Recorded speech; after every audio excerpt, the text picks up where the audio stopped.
So the big question is this: how do most agents who don't have access to the secrets that the top agents in our industry hoard to themselves grow and prosper in today's real estate environment?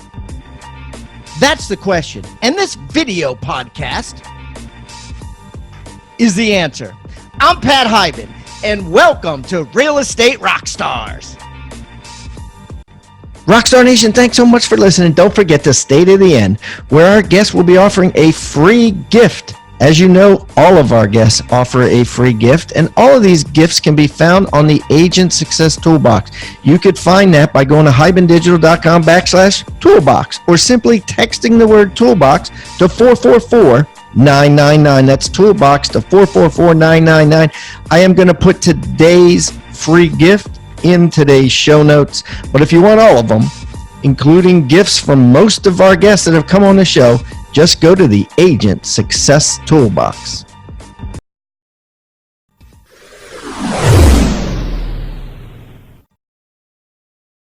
All right, Rockstar Agents, we are back. The state of the market. I got my co-host, Mr. Ian Lobas, real estate agent extraordinaire. How you doing, Ian? I'm great, Pat. How are you doing? Good, buddy. How's life in Baltimore City today? It was foggy and it's cold, and I don't like that winter's coming, but we're doing great, man. Hopefully winter's coming only in temperature and not in number of transactions, as some agents are saying winter is coming in their respective markets. But let's jump into some real news rather than some fake news. We won't try to guess what everybody's market is doing because everyone's is different. Great news out there. I mean, first of all, let's talk about this Citibank lawsuit, buddy. Citibank was fined $30 million, which is not chump change, right? Like, people are like, oh, if they read these articles, they're like $30 million, they got fined. No, it's not like a little slap on the wrist. I mean, this is $30 million. I mean, to a big bank like that, it's all relative. I mean, it's still $30 million. That's salaries, that's overhead, that's stuff they could be paying for other than just paying fines. But, the real question is, should they have been fined? Yeah. Right. So basically what happened was the Citibank was, so I guess you guys don't know this or not, you probably don't know it because it's, I didn't even know it really, but the U.S. government wants banks to put foreclosures on the market ASAP. Yep. They feel that basically that if you're a bank and you're holding houses off the market, you're doing a disservice to potential buyers that are looking for houses. Like, there's going to be an inventory glut for them, or there's an inventory glut and they need that house, so you must put it on the market right away when you foreclose on. Not right away, but the bottom line is within 2 years. Right. And then if your lawyer files the right paperwork and asks for an extension, they get an extension for 5 years, which is a long ass time. I mean, you're talking by then, you're talking mold, overgrown grass, trees growing through it. I mean, that's a long time, right? And then, so what happened was, with over 200 houses, or they're saying approximately 200 houses, Citibank waited 5 years before they put them back into the free market for sale. Yeah. And that's what they're getting fined for. Now, is this fair? Should the government be doing this? What are your thoughts? I mean, there's a couple different schools of thought. The first one that comes to mind is a big bank trying to manipulate the market? Are they trying to wait out market cycles, right? So maybe that's on one side of the coin, the 2-year and then the available 5-year or up to 5-year extension helps them with the market cycle. So they're not trying to dump a foreclosure in a really crappy market, and they're able to recoup as much as possible. So I get that. But we also know that big banks are not known for their great things for the public. So are they trying to manipulate the market by holding inventory? I mean, 200 properties isn't that big a deal, but I get where the government's coming in and saying, 200 properties is not going to manipulate it. I mean, give me a break, right? I mean, that's nothing compared to the amount of sales that happen in a year in the United States. That's crazy. 200 is nothing. without looking at the law, like why would the government care when a bank puts a foreclosure back on the market, except to like in the event that they're trying to manipulate, but with 200 properties around the country, that's not going to do anything, right? And then I guess available inventory for would-be buyers out there, but again, 200 properties that's nothing. That's a fraction of a fraction of a fraction. Yeah, I don't think their intent was negative, like Sure. you said, like they were trying to. I don't even think somebody sat down at Citibank and said, "Hey, let's stop this file, and because we can get $5,000 or $10,000 more for it." Right. I don't even think the forethought went into that. I think it was just like bureaucracy. Yeah, it was like, lost in the system. A slow ass system. Yeah. Or it was a property that just had, a file that was just, a huge problem file, which, some of these things can be, they're not that easy. And they just got lost in the shuffle. I mean, at the end of the day, it's actually in their benefit to get rid of these things sooner rather than later. I mean, you know what I mean? Like the carrying costs are got to be, sure. You got taxes and water bills and, I mean, just because they're foreclosed on doesn't mean they're free. You don't have to pay property taxes. No. I mean, I would imagine that there's some kind of write-off that banks need in some capacity, right? I think every business needs some kind of write-off. I don't know. If there were like 2,000 or 20,000 properties, I think the conversation could be a lot different than 200 properties. At 20,000 properties, now we're talking, okay, that's a market move. $30 million, maybe a reasonable fine, but 200 properties, it's not going to do anything to the market unless it's in one little tiny town, which it wasn't. And $30 million fine is a little overboard. Right. If it was in one zip code, yeah. Yeah. All right, so let's move on. Let's talk about Realogy Holdings, right? Yep. Basically, just so you guys know, Realogy Holdings, you're talking Better Homes and Gardens, Caldwell Banker, yep. Century 21, ERA, and Sotheby's. Yep. All wrapped into one bowl of soup. Instantly got in the iBuyer game overnight. Talk to me about this. Well, the last State of the Market that you and I did, we talked about Zillow's iBuyer program and just its pluses, its negatives, its disruptions, its advantages to buyers or sellers and buyers, consumers, and then its possible disadvantages or advantages to agents. It looks like what Realogy did is now an evolution of that, and that was just a couple months ago, to where for a potential seller, they're going to give you an offer and then give you, I believe, 90 days with an agent of obviously one of the Realogy companies to put it on the market. It's either 45 or 90 days. And in that time, if you get a better offer, you got it. You can take it, or you can take the cash offer. And then I think one of the biggest concerns was, if I take this offer, I need the money to buy another house. So they're also forming this mortgage program and company where you can sort of have it's a bridge loan where you can basically bridge the gap and get the money you need for the new property to purchase it while the old one or the existing property is on the market and or under contract. Yeah, it's interesting. So I think from what I understand about this is they didn't try to create it themselves. Keller Williams and a couple of these other companies, big companies, right? They're creating their own iBuyer, even Redfin, iBuyer Direct, right? So I mean, Redfin Direct, whatever. So they're creating their own iBuyer systems in-house. And so what Realogy did is they said we're just gonna partner. Yeah. With one that exists, a company called RealSure. Yep. RealSure. And so now any Realogy partner, any of those companies we mentioned, could tap into RealSure. And like you said, gives them peace of mind. Now, the tricky part with this whole thing is twofold. Number one, these iBuyer programs are always on the assumption that you have equity. Yeah. You have decent equity. Well, let's talk about them for a second, because they're attractive because they're new and shiny, but they're actually not that attractive. I have a couple clients that did some tests for me, and there's some other companies out there too that'll say, hey, we'll sell it for X%, which is super low, or we'll buy it. like an iBuyer program, and what you net. And that's the thing is, and I was talking with someone on the podcast. I was interviewing Tony Baroni a couple weeks ago for Real Estate Rockstars, and he said, you know, our job is to educate our clients and the consumer on what the iBuyer program does, and it's all about the net number.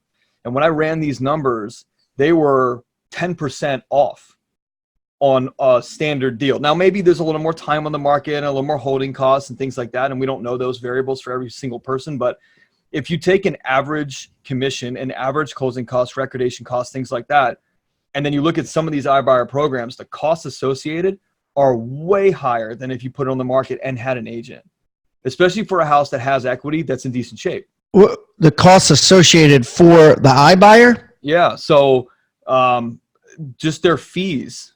And like, you know, there's some of these iBuyer programs that I've researched that do more of an auction style where either a seller has a flat fee or the buyer pays a premium or something like that, or a seller has a premium or whatever it might be. But I mean, there was one that I researched that was a 5% seller premium, and it was almost 30% total off of like the 100% gross. It was almost 30% off once they got their net check, which, you know, that with regular commission. Well, yeah. So right at the end, and a lot of them have large fees, right? Even Open Door and all that, they've got their large fees. I think it's 7%. I'm not sure, but it's significant, right? It's like, you know, and so you know, so you're assuming that you know, my question is, right, this is all great in an ascending market, right? And there's lots of fat in between what somebody owes and what a house is worth nowadays. But in a tighter market, right? If the market starts to get tight and you start to see less and less equity, I just wonder if the popularity is going to wane. I mean, some people are swearing with billions of dollars that this thing is never going to go away. I think there's so many big companies putting their muscle and their stake behind it. I don't think it's going to go away. We are yet to see what it looks like in a declining market. I think it's probably better. Actually, it'll get better for the consumer because these companies are so up and established and they have their systems in place that even if the market starts to tank a little bit, you know, they're just going to have to squeeze their margins to give the consumer a better deal. Yeah. Because it'll eventually come out that nobody's taking them. You know what I mean? These deals, and they won't really serve a purpose. And if I was an agent and I gave 10 of my customers iBuyers through RealSure or through Keller Offers or whatever, and they 10 in a row turned them down and said, you know, that's ridiculous. Those are too low. Yeah. I think as an agent, I would probably get a little salty and stop offering it to people, don't you? Yeah, potentially. Yeah. I mean, it also depends on what market you're in. You know, so they got to get good. They got to start getting good, or else the agents won't get behind them, right? They got to be like, "Oh, I'm so happy my seller took that. I didn't have to do anything, and I got paid a commission, and you know, boom, and you know, the iBuyer bought it." But the likelihood that an agent's going to stay involved, so I feel like it's going to crush the traditional wholesale market, like the traditional wholesaler that's out there. It's going to crush them unless because they can't afford it. You know, they're trying to make 20%, 15% a flip. Right. So you know, it's just these margins are going to end up being much less than that if they're not that already. But then you're going to pay an agent. So, and I think that's going to go too. I think it's attractive now because, you know, that like these big companies have a ton of agents that'll need to be fed. And so it's leads, and it's leads from iBuyer, and it's leads from the internet. Yeah, well, that's a whole nother thing, right? Leads. But at the same time, that's really what you want, right? But I mean, you're creating a dependent society of agents, which is interesting. Yeah, there's right. Most of the companies are completely. But that's smart. That's smart for the brokers. That's smart for Better Homes and Gardens or whatever, right? Totally. It's going to come with this RealSure is going to be giving them all the leads now, right? Like there's just going to be a expansive amount of leads. based on this. Okay, so let's go on to the next thing. So, you know what? But before we stop, what people don't realize is with a lot of these iBuyers, there's limitations. Like they don't, like if you have a 40, and you can understand this being in Baltimore City. If you have a house worth 40,000 in Baltimore City, it does not qualify for these programs. If you have a house worth $1 million in Miami, Florida, it does not qualify for these programs. All of these iBuyer programs usually cap out at $500,000. Yeah.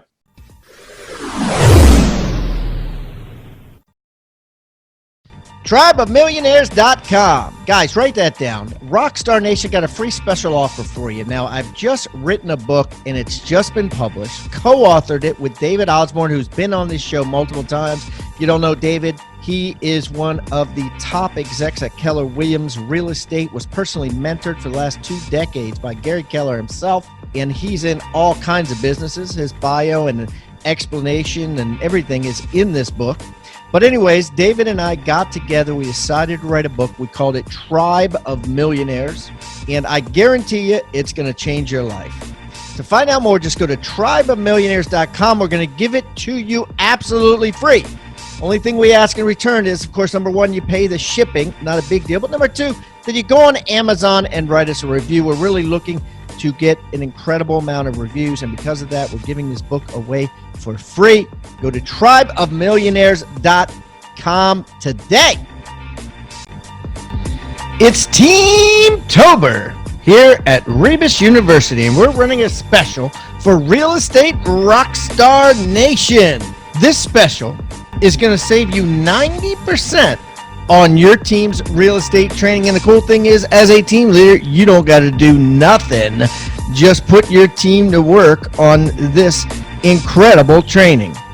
Here's how it works. This week is the Certified Team Agent course. Let's say you and your team want to take Jeff Cohn's Certified Team Agent course. Now, Jeff is the #1 Berkshire Hathaway agent in the world, and he and his entire team, one by one, helped create this Certified Team Agent course. Where here's the cool part. Before, you used to have to just buy one, and then only the team leader could take it.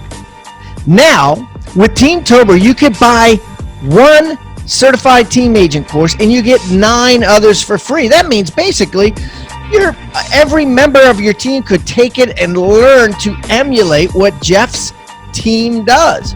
You could give it to 9 buyer agents. You could give it to 9 staff people. Or you could just hand it out to agents that you know.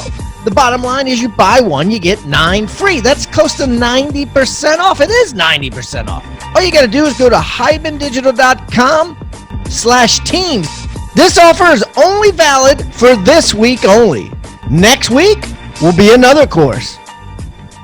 That's hibandigital.com/teams.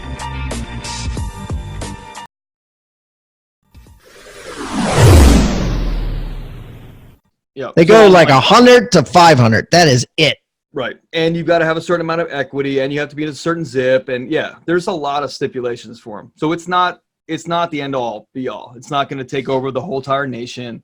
I mean, that eliminates like the coastal regions. It eliminates so much because, I mean, even in like Baltimore City obviously has cheap stuff, and Baltimore County has $100,000 houses, but the average is like $250,000. But then if you go to the coast, like where you are, or where like up and down Ocean City and like New York, you can't touch anything there. Too much of a risk for them. All right. So California enacts rent control statewide. Now, here's the thing. They're not the first one to do this.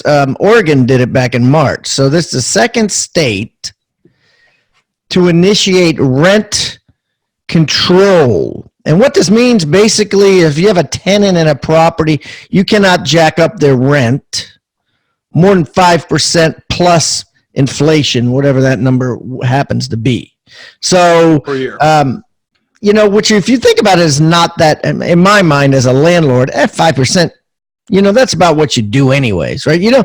I rarely have raised rents more than 5%. Although I do know of someone I know locally here that had rent for $2,000 a month single lady, $2,000 a month. She was paying in downtown Charleston, and her landlord tried to raise it to $2,900, which is basically like 30%.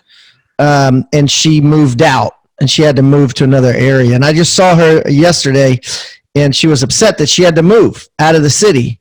But it was what it was. So in that case, if that was South Carolina, it would be they wouldn't have been able to do that. Now, I mean, what's your opinion on this? A big deal? Not a big deal? Is it more things to come like this? What's Ian think? I mean, California is its own beast. I mean, I research California on a weekly basis just because I'm fascinated with the markets out there and fascinated with the state. My wife's from LA, like we love it, and it's out. I mean, it's just out of control. The real estate market there is crazy compared to like where we are on the East Coast. It's craziness.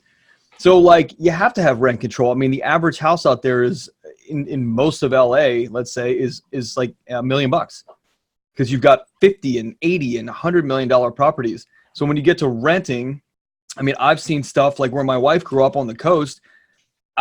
Good luck trying to find anything under $3,000 a month.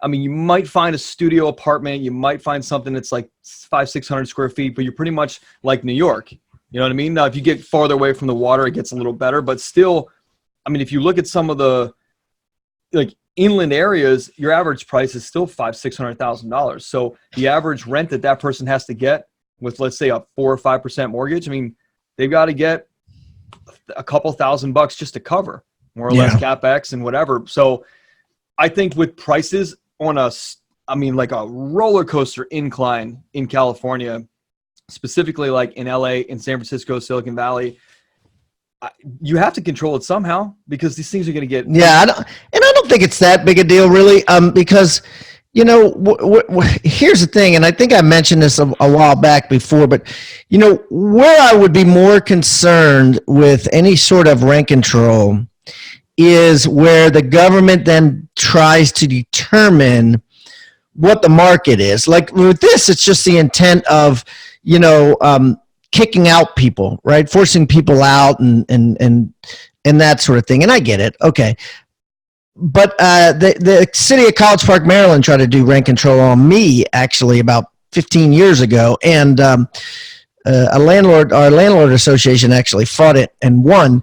But what they were trying to do is they were trying to take the tax assessment of your property and say you couldn't charge more than about 1% of that. So if the tax assessment was $200,000, you couldn't charge more than $2,000 a month. And that I think is wrong, because they're at that point they're trying to determine every damn year, right, what the rent should be. It has nothing to do with kicking people out or whatever. They're trying to they were trying to control the market, and on top of that, they exempted apartments, which was, in my opinion, completely unfair to people like me that owned single-family homes and townhomes, and the little landlord guy with onesie twosies, one house or two houses.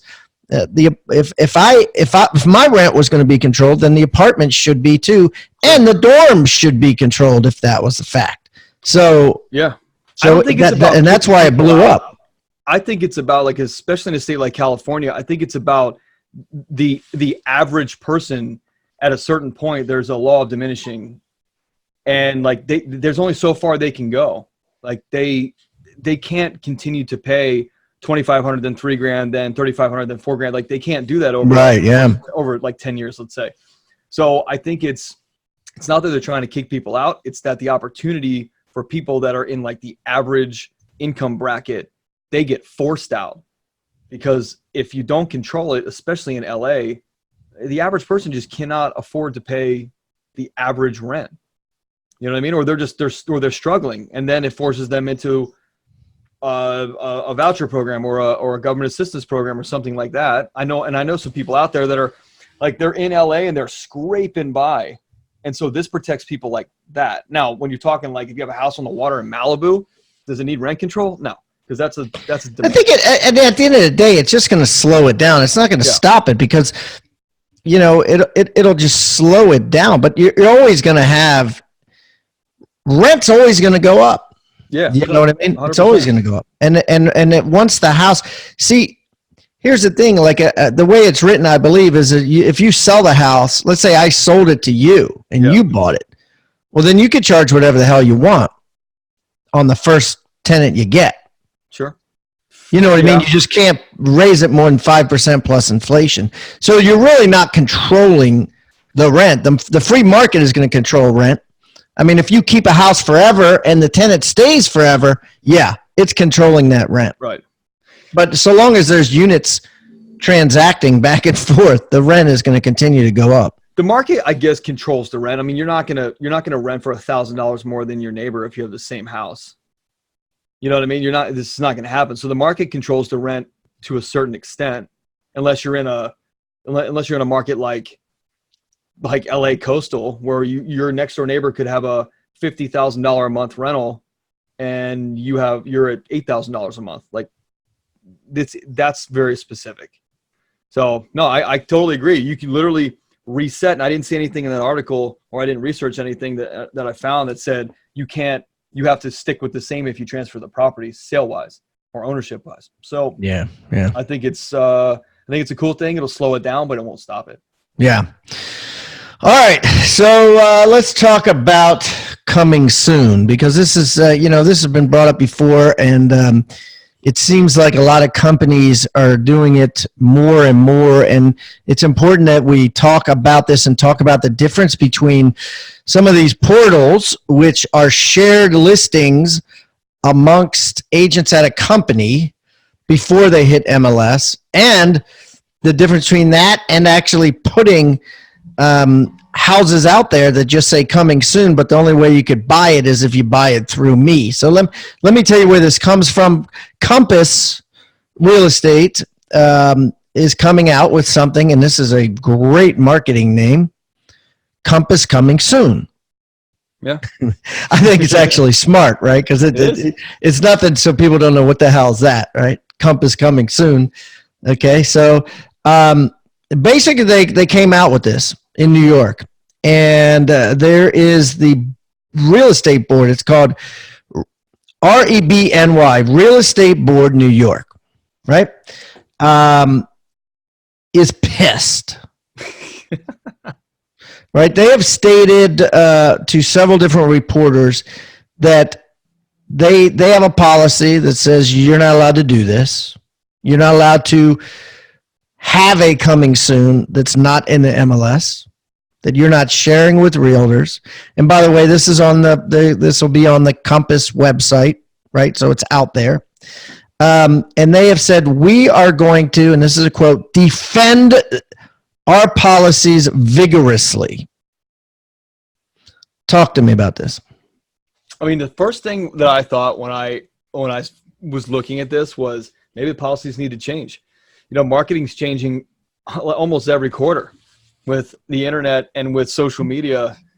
And so maybe the policies need to change. And that's not for me to decide, but that was the first thing I thought. And I know so like New York City is going to be a lot different than New York State, because New York City, I believe, doesn't have an MLS. It just has, I don't even know what it has, honestly. It's got to have an MLS. It's got to have something. Not New York City. New York State does, but New York it might have 10 MLSs, but there's got to be. There's some kind of portal, but it's not. Yeah, there's got to be a portal. Yeah. Yeah, it's not like what we have. And so you've got to get it out. But like, we were talking about it earlier. We had a guest on Real Estate Rockstars that has more of a pocket listing type of thing. And I think it's nice for consumers to be able to get their property out there to an agent population to gauge price point and to gauge interest on that price point and in the product. So what's the difference between a pocket listing, slang term, but what's the difference between a pocket listing and a coming soon on a Compass website? I mean, aren't they kind of the same? Except the pocket listing has, I think it's more private and is only being marketed to a certain database of people, if not just phone calls, but maybe it's a like Long and Foster Real Estate, which is a pretty big company owned by Berkshire Hathaway. They have something like that, right? Yeah. So that's their internal to their, I think they have like 10,000 agents. That's their internal. So and would you call that a pocket listing? Yeah, because you're not sharing it with the public. Okay, so it has to do with sharing it with the public? See, I don't do a lot of pocket listings, so I don't think so. I mean, here's what I think the problem that they're having, that this board of realtors is having, is that it's shared with the public. I think it's not a problem. Well, here's the thing. It's only a problem if people have problems with it, or boards have problems with it. You know, personally, in my mind, I think it's kind of like gay marriage or legal cannabis. It's going to happen. It's just a matter of time. I mean, the market is what's going on in the real estate industry currently is so aggressive, and there's so many disruptors, more than ever in history. There's no doubt in my mind that this is going to happen. And Redfin already has it, right, with Redfin Direct. If you think about it, this is the reason why RE/MAX got out of business with Redfin after only 4 days, right, on that Redfin Direct, is because the agents started complaining that they had this Redfin Direct that cut out RE/MAX agents and cut out other agents out of commissions on listings. Right, so it's like there, right? It's all kinds of people are doing it, but when the big companies do it, or they make a big announcement about it, like Compass or whatever, it becomes a problem. Yeah, it makes big waves. I mean, like for instance, in Baltimore, our MLS states that with the coming soon, you can market the property, but you're either putting it on the MLS as a coming soon, or you're marketing the property on your own. But you have to market the broker, and you have to do everything. And obviously, let me slow this down. So what you're saying is you can't have your cake and eat it too. You can't do a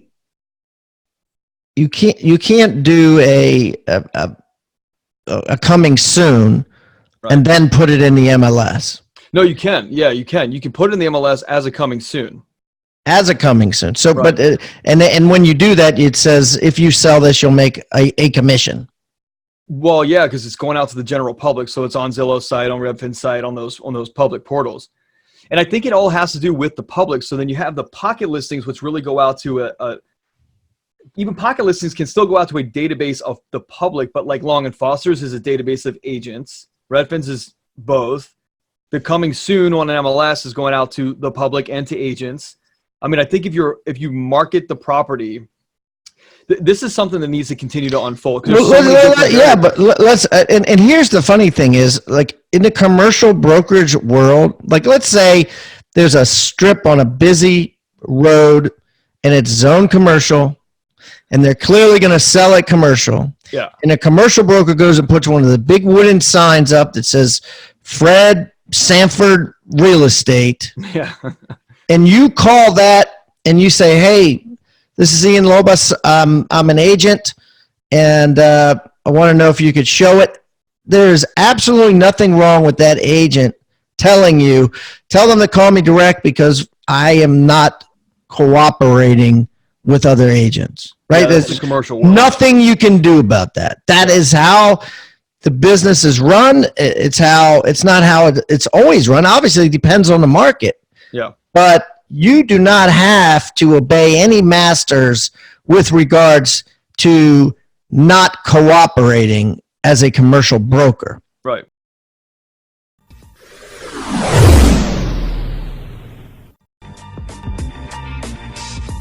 Do the math. It's worth every single dollar. That's a title of a comment that I got on my certified listing agent course from Rebus University. It's from Bill Reeg. This is what Bill says. Bill says, looking to take your listing presentation to the next level? I've closed 100 appointments since I took Pat's certified listing agent course. 5 appointments, 5 new clients, 60 days. Boom, do the math. It's worth every single dollar.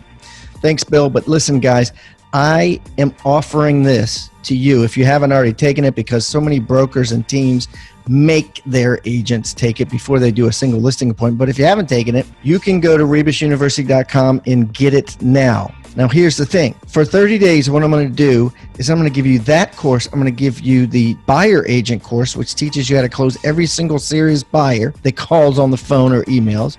This certified team agent course is taught by Jeff Cohn, one of America's top agents, on how to build a team from zero to hero to hundreds and hundreds of units every year, step by step. It's like a 12-hour course, plus 7 other courses. Yes, you heard that right. All for a measly $127 a month. If you were to go to Rebus University and buy these courses individually, it costs you over $10,000. But today, if you go to futureofrealestatetraining.com, that's futureofrealestatetraining.com, you'll learn what Bill Reed did, which is how to close 100% of the listing appointments you go on. Quite impressive. And you'll learn all the other incredible details provided in the 11 5-star courses that are offered. Yeah, it's like all you can eat bazaar. You go in now and you pay $127 a month. If you can eat all 11 courses in 1 month, that's all you pay is $197. This is a bargain, guys. Get it now. Futureofrealestatetraining.com. Hey, real estate rockstars, this is Pat Hiban, and before we jump back into today's content, I want to tell you about an extraordinary offer from an extraordinary company. I'm talking about My Outdesk. If you haven't heard of My Outdesk, basically they're a virtual assistant company, a VA company that specializes in virtual assistants for real estate agents. Yeah, I'm talking about transaction coordinators, marketing assistants. I'm talking about ISAs, inside sales agents that prospect thousands and thousands of seller leads and buyer lead follow-ups. I mean, these guys are trained in this stuff specifically. You're not using a company that doesn't know or understand real estate sales. 4 out of 5 of the top teams in the U.S. use My Outdesk for their virtual assistants. And because I know the owner, Daniel Ramsey, I've known him for over a decade, and I know how awesome and incredible this company is and how it saves agents thousands and thousands of dollars every single week and makes them thousands and thousands of more every single week, we're going to give you a $400 coupon off of your first month of a virtual assistant and give you a free book entitled Scaling Your Business with Virtual Professionals. So you can read it and look into it before you decide anything. It's called Scaling Your Business with Virtual Professionals. And you can get it real easy. All you got to do is text the word Hiban, H-I-B-A-N, to 31996. That's H-I-B-A-N to 31996. And download your free book, Scaling Your Business with Virtual Professionals. And don't forget to mention also that you get a $400 discount, which will give you a coupon for that when you download the book. Thank you, guys, and I hope you enjoy and make a ton of money using My Outdesk.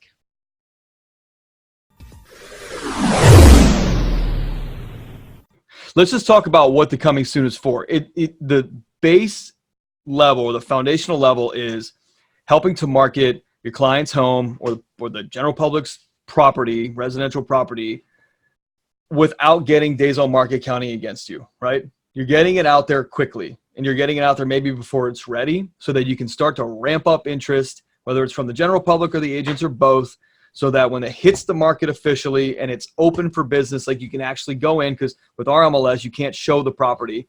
People can call you, you can talk to them about it, but you can't show the property. It's a head start almost, and I like that. But there are these strange variables and rules with it that you have to adhere to. The way it worked, before, and I don't know if they've changed it since then, but when I was actively selling, right, I could do it. I could take a listing, so long as I got the seller to sign something that says, this is an exclusive listing that won't be put in MLS and won't be shared with other agents, right, that I have for this amount of time. And after this amount of time, then if it's not sold, then I'll put it in MLS and share it with other agents. And I would take it as far as to say, hey, if it sells in this first period, like 30 days, whatever, the commission is going to be less. Once I list it in the MLS, then you got to pay a co-op and it's going to be more. And there's other brokerages that do that because they've been on this show, and they tell me they do that in their hometown, and it's completely legal. So in most places, so long as it's spelled out like a third grader can understand to the seller, and the seller is of the belief that they're going to get more money for the house or save more money. In this case, a reduction in commission, right? Than they would if they put it in the MLS. Now, there's some debate whether that's true or not, whether if you put it in an auction type atmosphere with 10,000 agents, would you get more money if you put it, with only one agent or 5 agents in your office or whatever, you know what I mean? And that's a whole nother debate. But the key is doing it without the seller giving you permission. If the seller gives you permission, in my opinion, you should be able to do it. And that's the way it was. Whether that's the way it is now with Bright MLS in the state of Maryland, I don't know. I mean, the seller's got to give you permission, as always. However, the rules have changed big time because I think people were taking advantage of coming soon. As an agent, you have to have a lot of guts to withstand the fury of the rest of the agent community by saying, you're not allowed to do that. You're not allowed to do that. That's not fair. Well, I mean, we had one back in 2014 that was a coming soon. So many people called on it, and I gave so much information that people wrote pre-offers, but they didn't deliver the offers till literally the hour it went on the market. So the hour this house went on the market, we got like 5 offers. And then I got a call from an agent who had been asking me to see it. And I said, but it's coming soon. You can't see it until it goes live. Schedule it literally the minute I put it on, just schedule your appointment. And he couldn't get his clients in there, and the house went on and off in an hour over list price. And he called the real estate commission and said, Ian did something illegal. Yeah. And I it didn't go anywhere. It didn't go any farther than that because I had everything tracked. I had everything in writing from all these different agents. I had when their offers came in, and I had a written statement from the seller saying the house was never shown. These people wrote blind offers with contingencies. It says, hey, for 5 days, like I get to do a home inspection, and I get to really just look at this house. If I don't like it, I'm going to pull my offer. And we were accepting of those. So that's what you're saying is like you have to kind of deal with that barrage of agents being a little pissed off because they might not know about it. But that's what Long and Foster is saying is now that our agent population will know about all the coming soons within our organization. Yeah, right. So why wouldn't every company do that? Nathan, Long and Foster's had it for a year, by the way. Yeah. In their PLS, which is like that one guy you interviewed, the private listing service. Right. But the point there is though it's not shared publicly. Right. Now there's a loophole that I'm going to bring up, which is going to spin people's minds a little bit, right? But here's the loophole. Let's say this New York, whatever it is, REBNY, who's defending this vigorously, defending their policies vigorously against Compass, which will be interesting to watch this vigorous defense. Their whole thing is you got to put it in MLS. You got to put it in MLS, right? You need to put it in MLS. It's not fair. And I get it. I've heard the argument before. So what happens when Compass or it doesn't matter who it is, let's say it's Ian Lobas, puts it in MLS, but then you make the co-op $0 or you make the co-op $1 and you say, oh, you mean the co-op? Like co-op commission. Okay, it's in MLS. But the co-op's $1. Agent, yeah. Then I'm not, breaking the rules because there is no rule against what you can co-op. But then no agent's going to show it. Exactly. No agent's going to show it if they don't know about it. True. So you haven't lost anything. Yeah, but aren't you doing the seller a disservice with the comp? And then I guess you could argue that you're doing the seller a disservice if you're not getting it out to the general public. Well, wait a minute. You were doing those disservices, if that's your opinion that they're disservices, already. See what I'm saying? Yeah. So before it was, hey, I'm gonna put this on Facebook as coming soon, and the buyer's gonna call me and not their agent, and I'm gonna double dip this thing, right? And or whatever. That's the assumption, right, of why it's not fair. Right. Right. And and the MLS or the Board of Realtors or whatever is saying you're not allowed to do that, you're not allowed to do that. In this case, Compass is doing it. They're saying, no, you're not allowed to do that. But what if you did do it and you said, okay, I'll make you happy, I'll do it, right? And you're not changing any difference between what the seller had before you put in an MLS and what you put in after. There's not a difference because you know what I'm saying? Except it costs them $1 more. Yeah, but the seller signing on that listing agreement what they're agreeing to pay as comp. So you can't change it. And if you say to the seller, yeah, you can change it. What if you say $1 and then you say, well, in 30 days, I'll put it as X percent. Yeah, you could totally do that. You're just adding variables of unknown. And is that fair to the public and the consumer that there are proven variables, proven is maybe. Is it fair to the consumer? But it's really this whole lawsuit and all this bullshit against Compass with the New York board is not about and this is an interesting debate, right? It's not about the consumer. It's about the other agents. Right. It's about the non-Compass agents. That's who's paying the board of New York's realtor board. That's who's paying their dues. Yeah. It's not a consumer issue. No, I think that there's two. There's a consumer issue for like the standard coming soon or pocket listing that's not going out to the public. And then there's the other side, which is an internal database of only agents at that one company getting the exclusive. You could say that's a disservice too, but again, it's a matter of opinion. No, a lot of these luxury agents saying it's a benefit because it lets the agents know without them having to make their house public. Like it's a benefit. Like they don't have to have a sign in the yard. They don't have to have open houses. I totally agree with that. On the luxury side, 100%. I think because again, it's not new, but it's now like the iBuyer thing. It's starting to really get speed.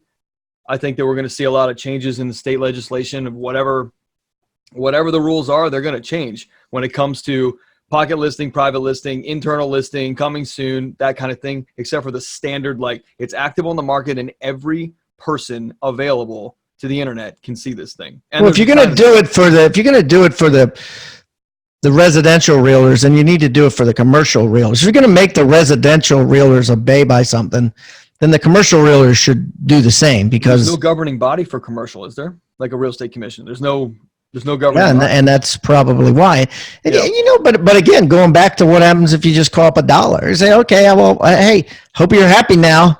Right. Yeah. I think I can just call up the $1. That, yeah. And then the buyer agent will have to say to the buyer, unfortunately, I can show it, but you got to pay me. You got to pay me direct. Right. You know what I mean? And then the buyer has to pay the buyer's agent. Unless they want to just work for $1. That's a whole new thing because isn't it like that big lawsuit that we talked about a couple months ago? Yeah. That's kind of where that it's even more sensitive now. You can't mess with that. You can't mess with you don't want to be messing with you would have to be the stupidest board of realtors in the nation to start wanting to mess with, you have to co-op this much, or you're not allowed to put that in your co-op. I mean, not in this environment after this massive class action lawsuit going on. I mean, they definitely don't want that, especially not for a single agent or a company or just a board. There's so many variables that a business quick. There's just so many variables that everybody's got their opinion on what works and what doesn't for the agent, for the consumer. But at the end of the day, the houses need to get sold quickly. They need to be as in front of every single person as much as possible in one person's opinion. And the other person's opinion is, well, why don't we just keep it internal? And then our stats go up and our market share goes up and, hey, we can sell everything internal. But then the consumers on the other side, the consumer's going to go, hey, well, we didn't know about that. Only that one company's consumers or clients knew about that. And now consumers go to that company. Like, I get it. I get what the companies are doing, but I don't know. Is fair even a word in this whole thing? Like, there's nothing that'll be fair. Like, right. What's fair? What's fair in business, right? I mean, it's like business, but it's also the general public. So there are rules and regulations that they have to abide by because it's a governed body. And then if you're going to govern, that, then you got to start governing. Well, what if you want to sell your business? right? Do you Right. got to let everyone else know? All the business brokers know, Right. you know? Or can you just sell it to your friend? I mean, it's just silly. It's just, in my opinion, I mean, it's just a matter. It's like I said, it's a matter of, I understand that there's some age old, beliefs here of, fairness and not fairness. And I get where it's coming from. Sure. But I really think that all these companies are out there currently trying to break the mold with this. And Sure. Compass isn't the first one to jump on the coming soon button. And this coming soon from them came from their agents. It was like they survey their agents on a regular basis. And they said, this is something we want. We want a company-wide coming soon. Smart idea. It's a smart idea. Then what happens with the consumer that says, man, I just saw my neighbor's house go up for sale and my friend wanted it, but my friend couldn't find it online and I saw it just sold. What happened? Oh, it was a coming soon in a private, in an internal database of only agents in this one company. And then somebody gets pissed off and somebody calls an attorney and says, hey, that was unfair. I wasn't able to see it. How was I not able to see it? I had this realtor and I didn't want another realtor. I wanted this realtor and this realtor couldn't see it. I mean, it'll get crazy. And I think we're going to talk about it in like 6 months from now on State of the Market, where it's starting to get crazy because the consumer is happy in one aspect and pissed in another. And the agent on the company side that's using it and that's actually working for them, they're happy. And then the agents that it's not working for, they're pissed off and they're complaining too. So I think we're going to have a lot more data. Yeah. Yeah. Well, it'll be fun to watch. Well, listen, there's been some great news, man. I mean, this is always fun. I appreciate you coming in. My pleasure. Today's State of the Market, and I will definitely be getting together with you. We'll be talking more. Sweet. Thanks for having me on, Pat.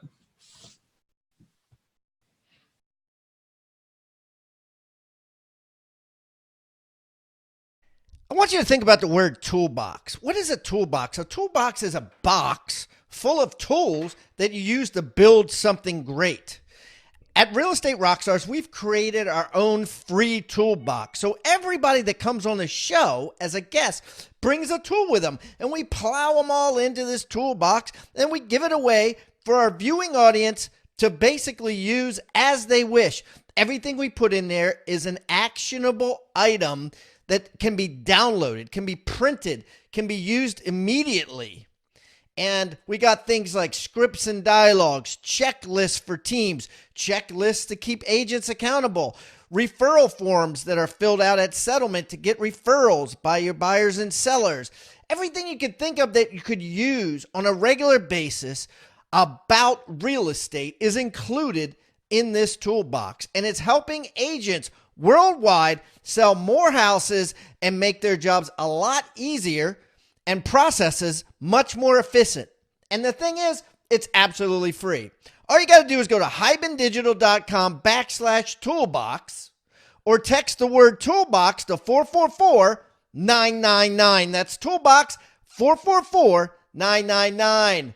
Do it now.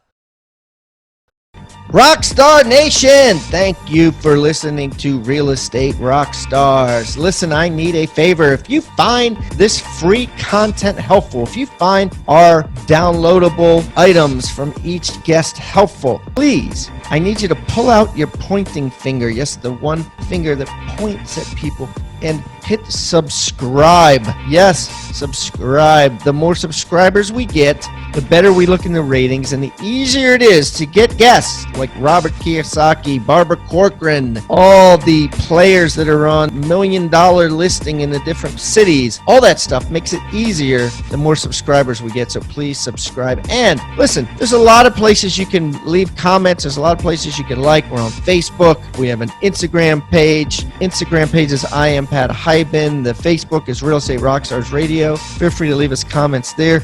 The most popular form of commenting seems to happen on YouTube. Yes, for whatever reason, it's a very open environment. So just go to YouTube and go to Real Estate Rockstars Radio. Leave us comments there. Some of them we will read on the show. We love your feedback. So thanks, guys, and I hope you are having a great day. Oh, and also, listen, if you're going to subscribe, and you haven't already left a review on iTunes, please do that too. Have a great day, and thanks so much, Rockstar Nation. I really appreciate you.